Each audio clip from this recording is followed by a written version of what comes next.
Hello friends, जय Jagannath, good morning. आज बुधवार।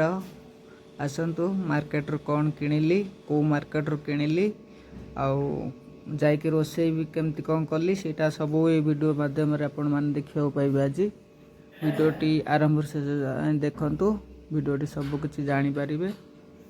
वीडियोटी को एते मात्रा रे भल पांतु जाफल मो चैनल टी सक्सेसफुल हो पारिबो।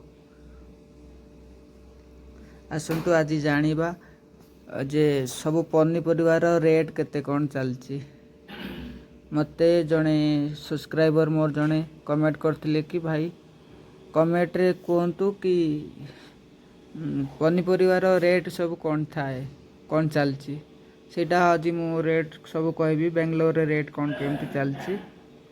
कलम साग बिड़ा तो प्राय 20 टଙ୍କା लेखा पड़ुची। जदि 2 बिड़ा नेबे ताले 30 टଙ୍କା देबे, गोटे बिड़ा नेले 20 टଙ୍କା। आ धनिया पत्र बिड़ा अच्छी 30 टଙ୍କା। आपण मान चाहिए 10 टंकार भी कहीकि आनीपारे। पालांग बिड़ा 20 टଙ୍କା, 2 बिड़ा नेले 30 टଙ୍କା। यही टाइप रो सब अच्छी। तापरे आमे फास्ट पोई नेलु। पोई बिड़ा थिला 20 टଙ୍କା। पोई प्राय 1.5 केजी ऊपर हबो पोई।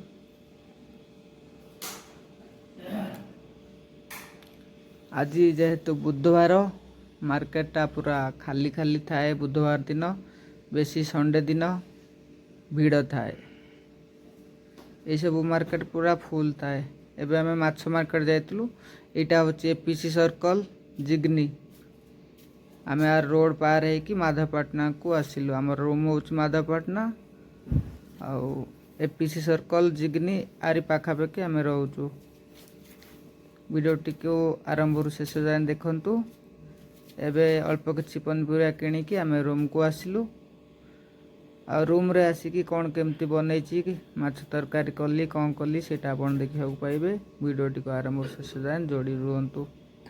Thank you.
आमर अंगूर केजी चलता केते आम तो 250 कहलु। 40 टଙ୍କା 40 टंकार देवार थिला से 50 टंकार देते। आपेल थिला 150 टଙ୍କା। आउ मौसमी सी थिला 100 टଙ୍କା केजी। आउ आसिक आम ए पहुँच गलु आम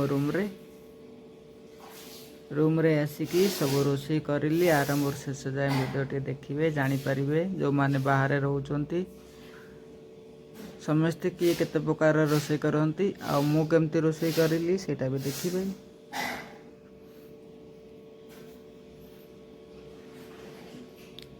जेहेतु आमे 2 जण रोचु रूम रे गोटे शिफ्ट रे। नाइट शिफ्ट थिला। नाइट शिफ्ट रू आसिकी सीधा से पटे जाइथलु मार्केट को। मार्केट रू तापरे रूम को आसिलु एबे रूम को एंट्री कलु तापरे माछ फाछ धोई दाइकी मु रोषेई स्टार्ट करथिली सेटा तो देखिबा पाइबे आपण माने। माछ भजा हो गला अदा रसुण सोरस दीटा पकई छेची देथिली तापरे आलू भजा हो गला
गोटे जिनस पकड़ा भूली जाइली सेटा हूँ तेजपत्र